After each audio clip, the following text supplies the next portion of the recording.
अब ये 12 फुट का टेंट उठेगा या मैं दारे यार उठने की तैयारी कर लूँ। नकीब अब जिच हुआ था। निशा के ऊपर डाले बड़े से घूंघट थे। बदमज़ा तो खैर वो निशा के हाल में दाखिल होते ही हुआ था, लेकिन उसका ख्याल था कि अभी स्टेज पर आकर ये जालीदार दुपट्टा हटा दिया जाएगा। लेकिन उसके अरमान तब खाक हुए जब स्टेज पर आकर खुद दुपट्टा उठाकर मुबारकबाद देने के बाद दुपट्टा गिराया जाता। जालीदार घूंघट से वो निशा का साइड फेस बआसानी देख पा रहा था, लेकिन फिर भी पर्दा तो पर्दा था। फिर कुछ देर कोशिश करने के बाद वो स्टेज से उतर गया। उसके स्टेज से उतरने के बाद निशा का घूंघट उठाया गया, लेकिन अब दूध पिलाई की रस्म में दोबारा निशा को इसी तरह नकीब देखकर जिच हुआ था। भाई, हम क्या कर सकते हैं? अम्मा जान ने कहा है, हमारी खानदानी रस्म है ये। दरक्षा अपनी हंसी रोकते हुए बोली, क्योंकि निशा की यही हिदायत थी। ये कौन सी खानदानी रस्म है जो मुझे देखकर ही इजाद हुई है? इससे पहले तक तो ना थी, ना मैंने ऐसे रस्म का सुना था। नकीब ने उसे घूरा। आप ही खानदान के बड़े बेटे हैं, तो इससे पहले आप कैसे सुनेंगे या याद देखेंगे? निशा ने पर वक्त जवाब दिया। कमाल की रस्म है भाई, सारे गोशे पर्दे दूल्हा साहब से किए जा रहे हैं।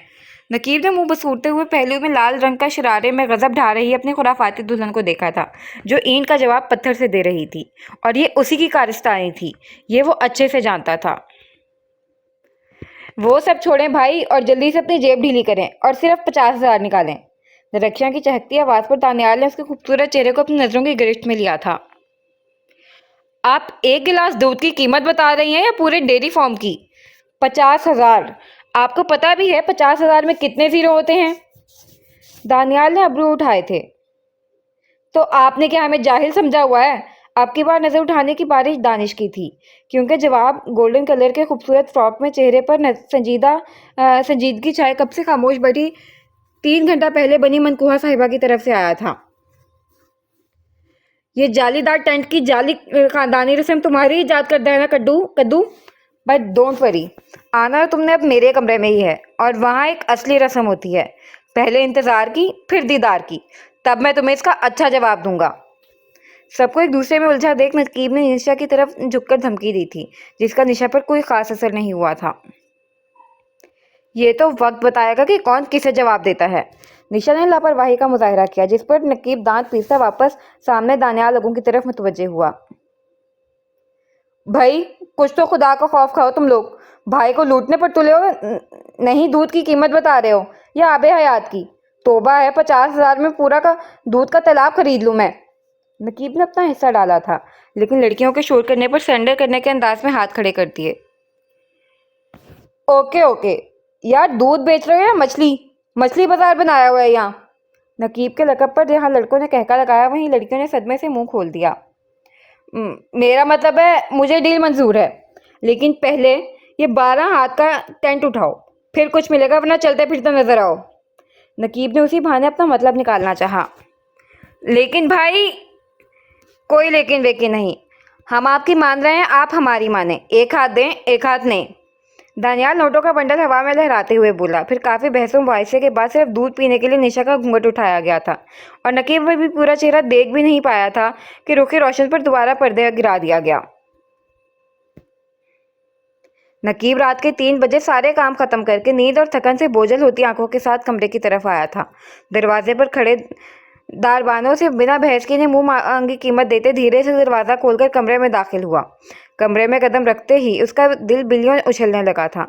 पहली खुशी तो निशा को इतनी देर तक इंतज़ार कराकर अपना बदला निकालने की थी, जबकि दूसरी खुशी जाहिर सी बातें मुतवक्का होने वाली दीदार की थी। अच्छा है दिल के पास रहे पास बाने अकल, वरना कभी इसे अकेला भी छोड़ दो। आप जब अकेले कमरे में बैठकर खुद से पर्दा किया होगा, तब पता चला होगा मिसिस को, पर्दा नशीन को, कि असल पर्दा कहते किसे हैं, इंतज़ार की लज्जत क्या होती है, मास्टरमाइंड किस चीज़ का नाम है, बदला कैसे लिया जाता है। नकीब दरवाज़ा बंद करते हुए दिल ही दिल में खुश हुआ था। आखिर वो जानकर लेट हुआ था, क्योंकि उसका असूल था मोहब्बत अपनी जगह और हिसाब किताब अपनी जगह। खैर नकीब बेटा, ये मसला तो सर हो गया। अब आगे के मराहिल में अल्लाह इस जालिम हसीना की कहर से मुझ मासूम को महफूज रखे, आमीन। नकीब सर पर ऊपर उठाकर आमीन कहता जमाई रोकते हुए जैसे ही पलटा, तो जमाई के लिए खुला मुंह खुला ही रह गया। उसने दोनों हाथों की मुट्ठी बनाकर अच्छे से आंख रगड़ कर बेड की जानिब देखा, कहीं ये उसकी नींद के गलबे की वजह से ना हो। लेकिन आंखें रगड़ने के बाद भी सामने का मंजर नहीं बदला था। नाइट बल्ब की पीली रोशनी में नजर आ रहा मंजर अब भी वही था। वाकई सामने जहाजी साइज बेड पर नाजुक वजूद कंफर्टर मुंह तक ओढ़े हुए था। नकीब ने वहां से अपनी हैरान नज़र उठाकर दूसरी तरफ दौड़ाई तो सोफे पर निशा का सुर्ख और गोल्डन इम्तिजाज का शरारा तय किया हुआ था, और उसकी हैरत सदमे में तब तब्दील हुई जब उसे ड्रेसिंग पर जूलरी पड़ी दिखी। मतलब निशा उसके नाम किए सारे साजो सिंगार को उतारकर उसके अरमानों का खून करके वो खुद बड़े आराम से खाबे खरगोश के मज़े लूट रही थी। नकीब कुछ गुस्से कुछ सदमे की कैफियत में लब्बे लब्बे डग भरता बेड तक पहुंचा और एक ही झटके में निशा के मुंह से कंफर्टर खींच दिया। कंफर्टर खींचने के बाद अब नकीब का इरादा उसे झंझोड़ने का बास पुरस करने का था, लेकिन उसके हाथ बढ़ाते ही निशा की नींद में डूबी खुमारज़दा आवाज़ पर उसके हाथ कहीं बीच में गुम गए। मामा की जान, मामा थक गई हैं, सो जाएं। निशा सामने हाथ मारते हुए बोलकर दोबारा कंफर्टर मुंह पर ले गई। हाँ, आखिर मामा दूसरों के अरमानों के लहलाते खेत पे हल चलाकर आई हैं, थकेंगी कैसे नहीं, जली हुई कद्दू कहीं की। नकीब दांत पीसकर उसके मिटे मिटे मेकअप वाले चेहरे से नजर हटाते हुए हाथ झटकता हुआ बेड से दूर हुआ, क्योंकि सोते हुए वो जितनी मासूम लग रही थी। नकीब का दिल बेईमान हो रहा था। फिर पैर पटकाता वार्डरोब की तरफ बढ़ गया। माना कि मैं कद्दू से कुछ अच्छे की उम्मीद नहीं रख सकता, लेकिन इतने बुरे की भी उम्मीद मैंने हरगिज़ नहीं की थी। मेरे सारे अरमानों पर पानी फेर दिया, बल्कि दरिया नहीं समंदर बहा दिया। छोड़ूंगा नहीं मैं तुम्हें कद्दू करेला। नकीब वार्डरोब में घुसा मुसलसल बड़बड़ा रहा था, फिर इसी तरह जलता कुड़ता वॉशरूम में जा घुसा। मैं दुनिया का पहला दूल्हा हूँ जिसने अपने दुल्हन को दुल्हन बना नहीं देखा। वेडिंग नाइट ना सही, मुंह दिखाई का तो हक मैं भी रखता था, लेकिन उस कद्दू ने। नकीब बेड पर बैठकर उसके मेकअप से पाकीज़ा चेहरे को देखकर एक बार फिर सदमे में चला गया। उसके बाद जब तक वो जागता रहा, बड़बड़ाने का अमल जारी रहा था। गुड मॉर्निंग मामा की जान। सुबह निशा अपने पेट और टांगों पर वजन महसूस करके बिना आंखें खोले मोहब्बत से बोली, क्योंकि शिफा की आदत थी। रात जिस पहर भी उसकी नींद खुलती वो निशा के पेट पर चढ़कर सो जाती थी। अच्छा, आप उठ जाएं, मेरे बच्चे को भूख लगी होगी ना। निशा ने जैसे ही शिफा के सर में हाथ फेरने के लिए हाथ आगे किया, उसका हाथ किसी नरम जिल्द के बजाय खुरदरे बालों वाली जिल्द से टकराया तो उसने पट से आंखें खोली थीं, और नकीब का एक हाथ एक पैर अपने ऊपर देखकर फौरन उसका जहन बेदार हुआ। रात कमरे में आने के बाद निशा ने जब मुमानी से शिफा को मांगा तो उन्होंने बताया कि वो सो चुकी है और वो कल से उसके साथ उस कमरे में सो सकती है। घर मेहमान से भरा है, कोई बहस ना की जाए, और उसे बेड पर बिठाकर नकीब का इंतज़ार करने को कहते हुए वहाँ से जा चुकी थी। नकीब का इंतज़ार करने का तो इसका वैसा भी कोई इरादा नहीं था, ऊपर से जब उसकी स्टेज वाली शेखी और अब उसकी वजह से उसकी बेटी उसके पास नहीं थी। ये ख्याल आते ही निशा फ़ौरन अपने हुलिया तब्दील करके सो गई थी। लेकिन अब नकीब को इस तरह तकिए पर सर रख के उसके इतने करीब देखकर निशा की सीटी गुम हुई थी। उसकी गर्म सांसें अपने चेहरे पर महसूस करके चेहरा पल में गुलाल हुआ था। बदहवासी के बायस हिलना मुहाल था, लेकिन अगर कुछ और देर वो इसी पोजीशन में रहती तो सांसें रुक जाती। इसलिए हिम्मत करके नकीब का हाथ दोनों हाथों से हटाना चाहा। डर भी था, अगर उठ गया तो उसका शर्म से लाल चेहरा देखकर न जाने क्या नतीजा निकले। अभी निशा अपना पूरा जोर लगाकर उसका हाथ हटाने लगी थी कि नकीब का उसके पेट पर रखा हाथ थिरक कर दूसरी तरफ गया, और दूसरे ही पल नकीब अपने दोनों हाथों के पंजे बेड पर निशा के दोनों जानिब जमाते हुए नींद से सुर्ख आंखों के साथ पुशअप्स के अंदाज पर हुआ, और दरमियान में काफ़ी फासला रखा था। लेकिन इस तरह निशा पूरी तरह उसके कैद में आ गई थी। क्या क्या बदतमीजी है ये। निशा बुखलाहट के साथ गुस्से से अपने दोनों हाथ उसके सीने पर जमा गई। बदतमीजी ये नहीं मिसेस नक्की, बदतमीजी वो थी जो कल रात आपने की थी। नकीब ज़बरदस्ती अपनी आंखें खोलता उसके चेहरे के करीब होकर नींद की वजह से भारी होती आवाज़ में बोला, जिस पर निशा फौरन रुख मोड़कर उसके सीने पर अपने हाथों का दबाव डाल गई। आप उठें, क्या फजूल हरकत है। निशा को नकीब से इस तरह की हरकत की बिल्कुल उम्मीद नहीं थी, लेकिन शायद वो भूल रही थी नकीब की शर्त भी और उसकी अपनी ज़िंदगी में मौजूदा हैसियत भी। बहुत बुरा किया तुमने मेरे साथ। नकीब की आवाज़ अब भी भारी थी, लेकिन अब वो बेदार हो चुका था, इसलिए गहरी नज़रों से ज़िंदगी में पहली बार निशा को इतने गौर और करीब से देख रहा था। तो मैंने आपसे भला करने का वादा कब किया था।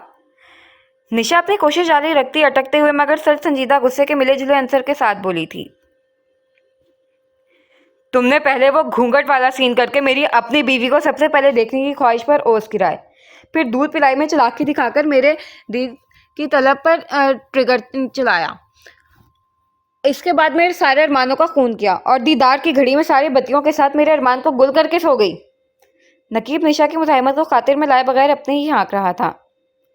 जैसे तुमने मेरे खूबसूरत प्लान्स पर दरिया बहाया है, दिल तो कर रहा है तुम्हें दरिया में ना सही, कम से कम बाथ टब में जरूर फेंकाऊं। नकीब दांत पीस कर बोला। उसका दुख किसी तौर पर कम नहीं हो रहा था। दूसरी तरफ निशा दम साधे उसके सारे दुखड़े सुन रही थी, क्योंकि जोर तो उसका चल नहीं रहा था। खैर, मेरे कमरे की पहली सुबह मुबारक हो। गालबन ऐसे मौक़ों पर दूल्हे साहिबान जिंदगी लफ्ज़ इसका इस्तेमाल करते हैं, लेकिन नकीब की किस्मत ही क्या जो आम लोगों से मिल जाए। नकीब बोलते हुए धीरे से झुककर निशा की पेशानी पर लब रखता फौरन उसकी पहुंच से दूर हुआ था और उसी तेजी से निशा बेड से उछलकर नीचे उतरी थी। बेहुदा, बदतमीज, ठरकी, छिछोरा, एक नंबर के फजूल आदमी, देख लूंगी मैं आपको। निशा गुस्से से अपनी पेशानी साफ करती नकीब पर एक कहर बरसाती नजर डालकर वार्डरोब की तरफ बढ़ गई। जालिम, जल्लाद, नकचिड़ी, कद्दू, करेला, एक नंबर के सड़े हुए मिजाज वाली बोरिंग लड़की। देखने का इतना ही शौक है तो करीब से देखो। लोग कहते हैं काफी हैंडसम हो। नकीब के बाथरूम में घुसने से पहले नकीब ने हिसाब बराबर किया था, जिसकी सजा मासूम दरवाजे को मिली थी। नकीब मुस्कुराता भी वापस लेटने लगा था कि दरवाजे पर हुई दस्तक पर दरवाजा खोलने उठ खड़ा हुआ और सामने ही शिफा को मुलाजमा की गोद से अपनी गोद में आने के लिए बेकरार देख नकीब ने फौरन शिफा को गोद में लेकर उसकी पेशानी चूमी थी। देखो, मेरी बेटी ने कुछ कहा, माँ तो काट खाने को दौड़ रही थी। बेटियां ही सबसे अच्छी होती हैं। नकीब शिफा की पेशानी चूमने पर उसे खिलखिलाता देख निशा की बुराई कर बैठा, फिर शिफा को लेकर बेड पर बैठ गया। अरे मामा की जान, कब आई आप? मामा ने बहुत मिस किया अपने बच्चे को। निशा वॉशरूम से निकलते ही शिफा को बेड पर देकर एक ही जस्ट मुझ तक पहुंचकर उसे उठा चुकी थी। अब नकीब माँ बेटी का वालिहाना प्यार का मुलाहिजा कर रहा था। काश मेरे लिए भी कुछ होता इस कड़ेले के पास, नकीब बड़बड़ाया। कुछ कहा? निशा शिफा से नजर उठाकर पूछ गई। तेरे हाथों की मेहंदी ने उड़ा दिया है हवास दिल का, सोचें तो भटक जाएं, ना सोचें तो दहल जाएं। नकीब ने शेर पड़ने के साथ निशा की मेहंदी लगे हाथ थामकर उसके कुछ समझने से पहले ही एक नाजुक सी गोल्ड की ब्रेसलेट उसकी कलाई की जीनत बनाते हुए उसकी मेहंदी के बेल बूटों से सजे हथेली पर ठोंक रखा और दूर हो गया। मैं आपका कत्ल कर दूंगी। निशा शिफा को बेड पर बिठाकर टिश्यू से हाथ साफ करते दांत कचकचाकर बोली। कत्ल अगर करना हो करना धीरे से, उफ भी नहीं निकलेगी मेरे होठों से।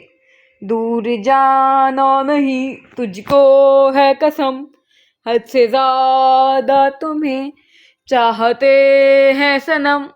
नकीब का जवाब उसकी किस्मत की तरह दुनिया से निराला था। तौबा है, जाएं, हमें नाश्ते के लिए टेबल पर जाना है। मानी की सख्त हिदायत है कि साथ नाश्ते की टेबल पर तशरीफ लाएं। न जाने और कब तक मुझे बेतुके रस्म निभाने होंगे। निशा उस ढीठ पितर से अपना और सर नहीं फोड़ना चाहती थी। वो तुम्हारी मुंह दिखाई है जो तुम्हारा सदा के सर झाड़ मुंह फाड़ चेहरा देखकर देनी तो नहीं चाह रहा था, लेकिन बाहर निकलते ही सबका पहला सवाल यही होगा, इसलिए उतारने की गलती मत करना, वरना सख्त इन्वेस्टिगेशन होगी तुम्हारी। इसके साथ नेकलेस, टॉप्स और रिंग भी हैं, लेकिन उसे पहनाने की सजा शायद मौत होगी और मुझे अभी तुम्हारे साथ जीना है, सो फिर कभी। वैसे तुम्हारी हरकत को मद्देनजर रखते हुए मुझे नाजुक सी ब्रेसलेट की जगह मोटे सी लोहे की हथकड़ी पहनानी चाहिए थी, लेकिन क्या है ना, मैं तुम्हारी तरह सफाक और जल्लाद नहीं हूँ। काइंड हार्टेड सॉफ्ट नेचर का मासूम सा बंदा हूँ। नकीब निशा को अच्छी तरह सुलगाकर खुद ठंडे पानी से शॉवर लेने चला गया। आप ही कल सब इतना स्मूथली कैसे हो गया था? निशा जो नाश्ते के बाद किसी काम से दानिश के कमरे में आई थी, उसके सोफे पर बैठते ही दानिश ने अपने कल से मचल रहे सवाल को जुबान दी। मैं पहले ही जानती थी तुम ये सवाल जरूर करोगे। निशा उठकर दानिश के बेड पर बिखरे कपड़े तय करने लगी। अम्मा जान का तो इरादा था कि तुम दोनों का निकाह स्टेज पर पूरी दुनिया के सामने हो, लेकिन मैंने ये कहकर उनकी राय तब्दील कर दी कि इस तरह सबके सामने तुम्हारे पेरेंट्स का नाम लिया गया तो तुम कुछ अनकंफर्टेबल फील करोगे। वैसे भी हमारे बाप का नाम हमें सिवाय शर्मिंदगी के कुछ नहीं दे सकता। निशा तल्ख हुई थी। एंड तुम्हारे फजूल से भाई ने थोड़े से अकल का इस्तेमाल करते हुए मशवरा दिया कि निकाह मस्जिद में करना मुनासिब है और तुम्हारे कंफर्ट के लिए फ्रेंडली माहौल रखा जाए, इसलिए निकाह के वक्त तुम्हारे करीब मामू जान लोगों के बजाय दानियाल भाई लोग थे। निशा कपड़े उठाकर कबर्ड में रखती दानिश के पास आई। थैंक्स आपी। दानिश निशा के गले लगा। अपना थैंक्स अपने पास रखो। और ये लो, होटल जाते हुए रास्ते में जो भी ज्वेलरी शॉप आए, दानीन के लिए कोई खूबसूरत गिफ्ट खरीद लेना। निशा उसे खुद से अलग करते हुए उसके हाथ पर क्रेडिट कार्ड रख गई। दानीन के लिए गिफ्ट? दानिश कार्ड निशा के हाथ पर रखता हैरान हुआ था। जी भाई साहब, शायद कल आपका दानीन से ही निकाह हुआ था। क्या निकाह के बाद उसे तुम कोई तोहफा नहीं दोगे? निशा उसका हाथ पकड़ के सोफे पर ले आई। ज़रूरी है क्या? दानिश निकाह के नाम पर झिझक गया था। बिल्कुल ज़रूरी है, बहुत ज़रूरी है। निशा अपनी बात पर जोर डालकर बोली। फिर दानिश का हाथों में थामती संजीदगी से गोया हुई। दानीन मासूम सी नटखट सी ख्वाबों ख्यालों में जीने वाली शरारती सी लड़की है, और हर उसकी उम्र की आम लड़कियों की तरह उसके भी अपने हमसफ़र को लेकर छोटे छोटे ख्वाब हैं, जिसे पूरा करना अब तुम्हारी जिम्मेदारी है। और मैं अपने भाई को अपने से जुड़े तमाम रिश्तों और लोगों की कदर करने वाले, उन्हें खुश असलूबी से निभाने वाले मर्द के रूप में देखना चाहती हूँ, ना कि हसन कमाल की तरह दौलत के तराजू में दुनिया तोलने वाले। वादा करो आप इसे, दानीन की हर ख्वाहिश का ख्याल रखोगे। निशा दानिश के आगे हाथ फैलाते हुए बोली। इंशाल्लाह आप ही, मैं कभी आपको डिसअपॉइंट नहीं करूँगा। दानिश निशा के हाथ पर अपनी हथेली रखता एक अज़म से बोला। मुझे अपने भाई से यही उम्मीद थी। निशा खुल के मुस्कुराई। लेकिन आप ही, दानीन के साथ ज़बरदस्ती हुई है। आपको लगता है कि वो ये रिश्ता? दानिश ने अपनी बात अधूरी छोड़ी थी। तुमसे किसने कहा कि दानीन के साथ ज़बरदस्ती हुई है? निशा ने उल्टा सवाल किया। मतलब? दानिश, अगर तुम मेरे भाई हो, मैं तुमसे मोहब्बत करती हूँ, तुम्हारे साथ नाइंसाफ़ी नहीं बर्दाश्त करती, तो दानीन भी मेरी छोटी बहन है। उस वक्त सोगरा भी की मौजूदगी में मैंने गुस्से में भले कुछ नहीं कहा था, लेकिन सुबह मैंने खुद दानीन से पूछा, जिस पर उसका जवाब कुछ यूँ था। अगर अब्बू जान ने बिना एक पल सोचे दानिश को मेरे लिए चुना है, तो मेरा नहीं ख्याल कि मुझे कुछ सोचने की ज़रूरत है। यकीनन इस जवाब के बाद तुम्हारे पास कोई सवाल नहीं बचे होंगे, इसलिए ये लो कार्ड और जाओ। निशा ने दोबारा कार्ड दानिश के हाथ पर रखा, जिसे वो निशा की गोद में रखता कबर्ड की तरफ बढ़ा, और जब वापस आया तो उसके हाथ में 2 ब्लू रिंग के मखमली बॉक्स थे। ये क्या है? निशा अपने सामने खुले बॉक्स देखकर हैरान हुई। बड़े बॉक्स में वाइट गोल्ड का खूबसूरत नेकलेस था, जबकि दूसरे बॉक्स में वाइट गोल्ड की ही बनी नाजुक हीरे की खूबसूरत पेंडेंट वाली चेन थी। ये नेकलेस आपके लिए वेडिंग गिफ्ट है, और ये लिटिल डॉल के लिए चेन। एंड भाई को मैं वॉच दे चुका हूँ, जो आज भाई पहनने वाले हैं। आप भी आज के फंक्शन में ये पहनेंगी तो मुझे खुशी होगी। दानिश मुस्कुरा कर बोला। पागल हो गए हो बेवकूफ़ लड़के, तुमसे किसने कहा था इतना फजूल खर्चा करने को? मैं कुछ नहीं ले रही, या तो इसे वापस कर दो या फिर रख दो, दानीन के काम आएगा। उसके इतने इत्मीनान पर निशा बिगड़ी। आप प्लीज़ ऐसे ना कहें, मैं तो चाहता था कि मैं आपकी रुखसती पूरे धूमधड़ाम से हमारे घर से करूं, वो भी पूरे अपने खर्चे पर। लेकिन ना मुझे घर मिला और ना ही शादी के खर्चे उठाने का मौका। काश सबको हमारा रिश्ता मालूम होता। दानिश उदास हुआ। दानी, क्या ऑल फॉल बोल रहे हो? पैसे क्या पेड़ पर रुकते हैं जो घर लोगे, शादी कराओगे? निशा उसके उदास होने पर मजीद भड़की। आप ही, क्या आपने अपने भाई को गरीब समझा हुआ है? दानिश दिले उठेपन से बोला। ना जी, मेरा भाई तो बिल क्लिंटन है ना। निशा जलकर बोली थी। बिल क्लिंटन ना सही, बिल्कुल गरीब नहीं हूँ। मेरे पास मामा का रखा बैंक बैलेंस है, जिसमें एवरी मंथ मेरे लंदन वाले फ्लैट का रेंट अमाउंट और मामा के कैफ़े का हाफ प्रॉफिट अमाउंट सेव होता है, जिसे मैंने आज तक यूज़ नहीं किया, बिकॉज कभी ज़रूरत ही नहीं पड़ी। हमेशा मैंने अपनी फुर्सतों के लिए पार्ट टाइम जॉब किया एंड स्टडी स्कॉलरशिप पर की है। दानिश फखर से बोला। अच्छा, निशा हैरान हुई। जी, और मैंने भाई से कहा है इसी एरिया में मुझे कोई घर दिलवा दें, ताकि मैं उन पैसों से अपने आप ही के लिए छोटा सा ही सही मगर खूबसूरत सा मायका खरीद सकूं, और मुझे आप ही के ससुराल में रह के ऑकवर्ड फील ना करना पड़े, और ना ही आप ही से दूर रहना पड़े। दानिश मजीद बोला। आप ही के ससुराल में या अपने ससुराल में? दानिश का चेहरा शहादत की उंगली से उठाते शरारत से पूछा, जिस पर दानिश की रंगत लाल हुई। आप ही, दानिश ने एहतजाज किया।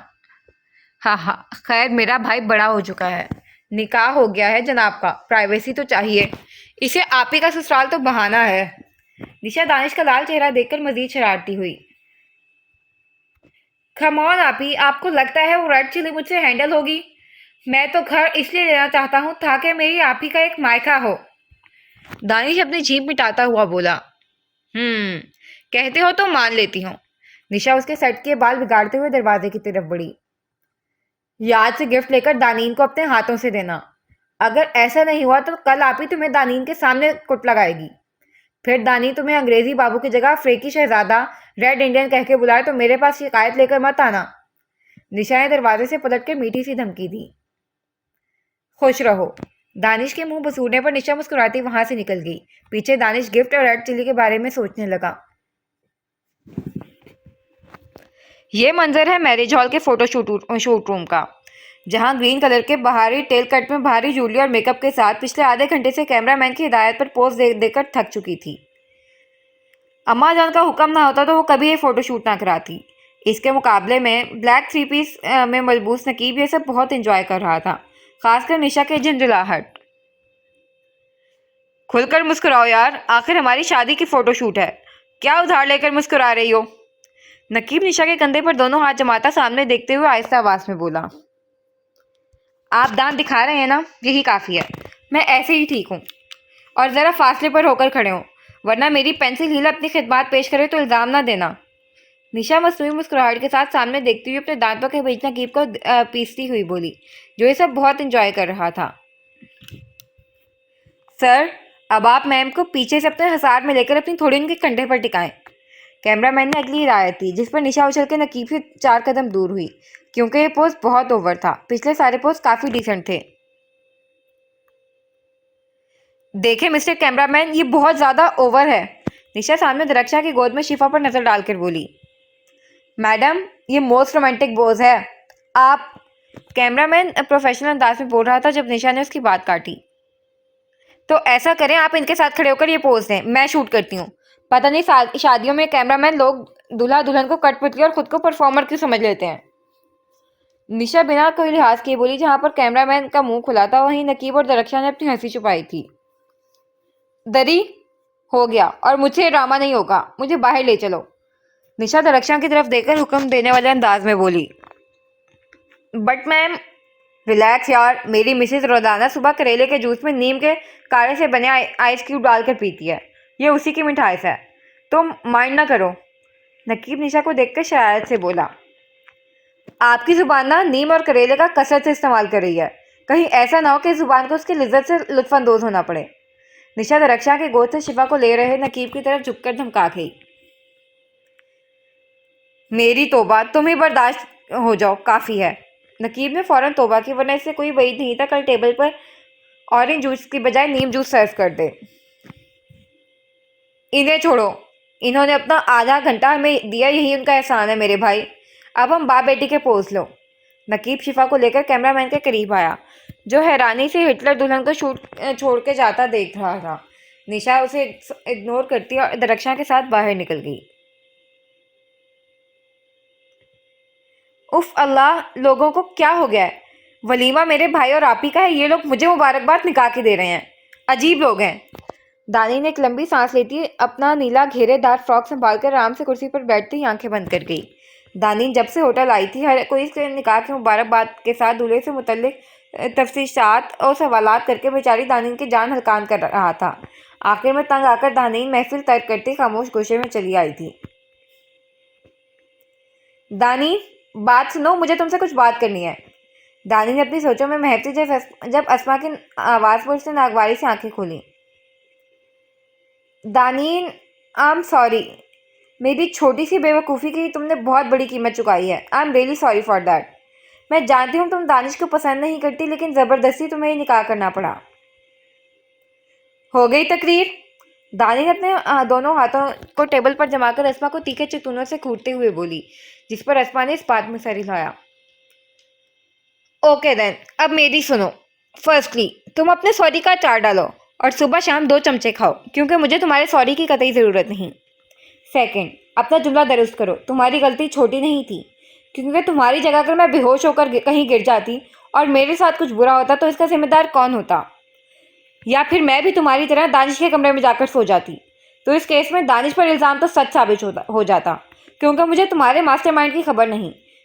खबर नहीं थोड़ी ना होती।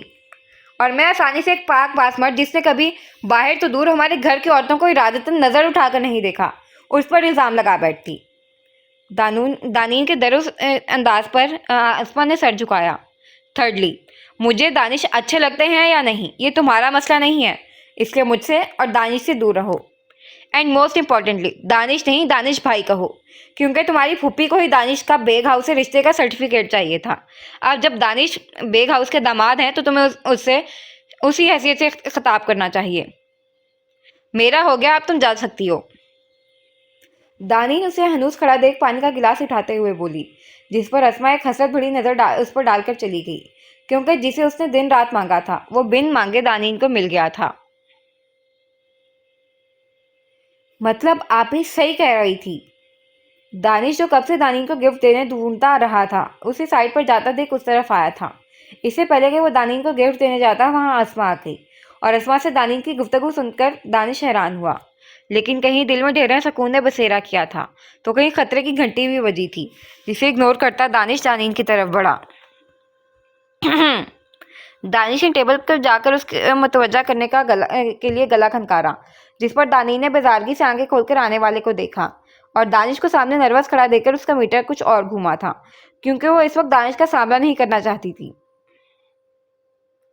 वैसे अंग्रेजी बाबू, मुझे इस वक्त तुमसे कोई बात नहीं करनी, पहले ही मेरे दिमाग का दही बना हुआ है। दानीन ने जानकर पुराना अंदाज अपनाया, जिस पर नर्वस खड़े दानिश की आंखें उबलकर बाहर आई थीं। स्टिल अंग्रेजी बाबू। दानिश के मुंह से सदमे के बाइस में साख्ता फिसला था। तो मिस्टर फिरंगी, आप मुझसे क्या एक्सपेक्ट कर रहे थे कि अब ये आई ताज़ा तरीन तब्दीली की वजह से मैं आपको सरताज मिजाजी खुदा दानिश साहब टाइप्स कुछ कहकर मुखातिब करूंगी। दानिश अपनी जगह से खड़ी होती दानिश के मुकाबले आई थी। नो, मेरा माइंड अभी प्रॉपर वर्क कर रहा है, इसलिए मैं रेड चिली से रिस्पेक्ट एक्सपेक्ट नहीं कर सकता। दानिश भी आपके सारे लिहाज बलाए ताक रखा। तुमने फिर मुझे रेड चिली कहा। दानिश गुस्से से होते हुए कदम आगे हुई, जिस पर दानिश एक कदम पीछे हुआ था। बिल्कुल, क्योंकि आपने फिर मुझे अंग्रेजी बाबू कहा। दानिश दूबदू बोला था। हाँ तो तुम मुझसे बात करने आए थे, मेरी मर्जी, मैं जो मर्जी कहूँ, लेकिन तुम नहीं कह सकते। दानिश का अपना कानून था। मुझे कोई शौक नहीं है आपसे बात करने का, वो तो आप ही के कहने बल्कि ढराने पर यह देने आया था। मैं यहाँ न जाने आप ही को कहाँ से रेड चिली मकसूम लगती है। दानिश छोटा सा ब्लू मखमली बॉक्स दानी की हथेली पर रखता हुआ बोला। तमीज़, हाँ, और ये क्या है? दानीश ने फौरन मखमली बॉक्स खोला और इसके अंदर स्टोन ब्लू डायमंड नाजुक सी रिंग देकर उसका मुंह खुला था। साथ उसकी आंखों में पसंदीदगी भी आई थी, जिस पर दानीश मुतमिन हुआ, वरना उस रेड चिली के लिए वो रिंग वापस करने जाने का इरादा बिल्कुल नहीं रखता था। प्लीज़ इसे पहन लें। दानिश अपना कोट ठीक करता मुड़ते हुए बोला। क्यों? मैं तुम्हारे हुक्म के गुलाम हूँ? दानिश जो बड़े गौर से अंगूठी का मुआयना कर रही थी, दानिश की बात पर उसके आगे आई।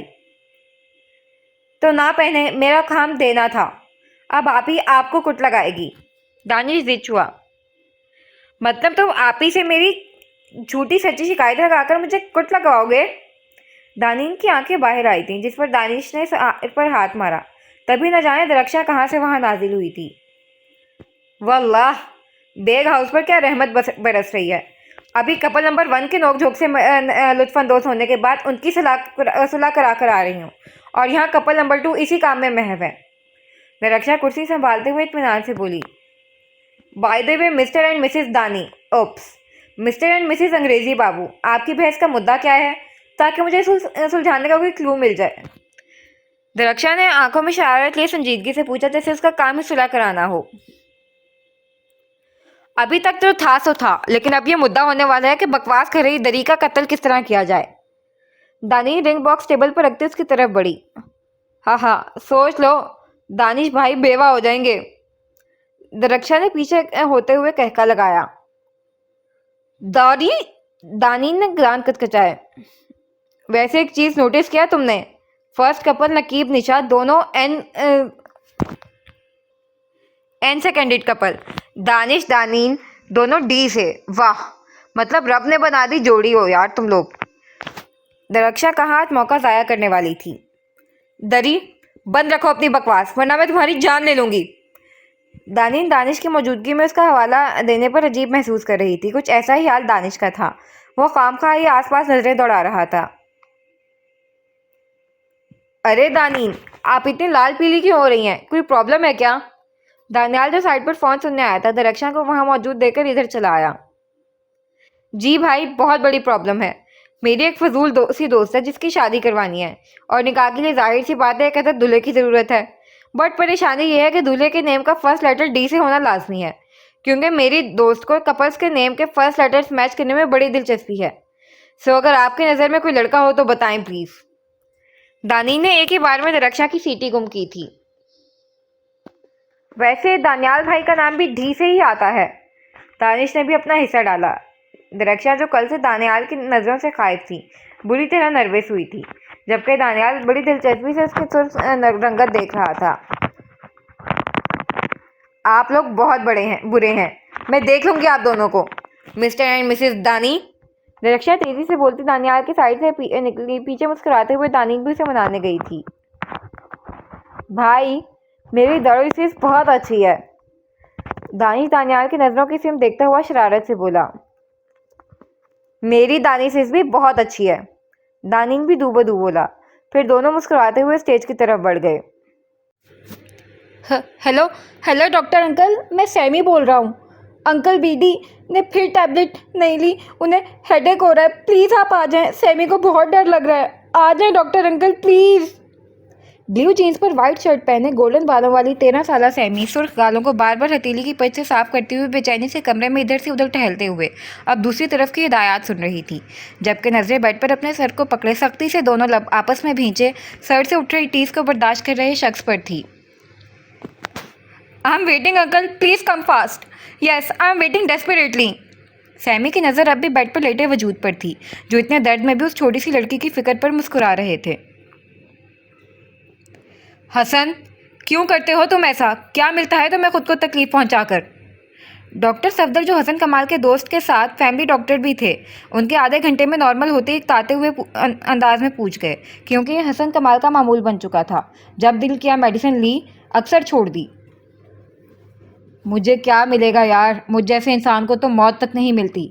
बस इस उम्मीद पर मेडिसिन नहीं लेता कि शायद जो ये सांस सांस मुझ पर भारी है, क्या पता मेहरबान हो जाए और मुझे इस ज़िंदगी, गिल्ट, अजियत, पछतावा, शर्मिंदगी से छुटकारा मिल जाए। लेकिन नहीं, मुझ जैसे इंसान को मौत भी मुश्किल है। हसन कमाल तल्खी से मुस्कुराए थे। अब क्या हुआ है? डॉक्टर सफदर मुद्दे की तरफ आए। मेरी हार की शुरुआत तो 13 साल पहले शुरू हो चुकी थी। बस अब मुकर्ररा वक्त पर आकर मेरे मुंह पर तमाचा मार जाते हैं। हुआ क्या है? डॉक्टर सफदर ने अपने सवाल पर जोर दिया। मुझसे मेरे अजाले की आखिरी उम्मीद भी छीन गई यार।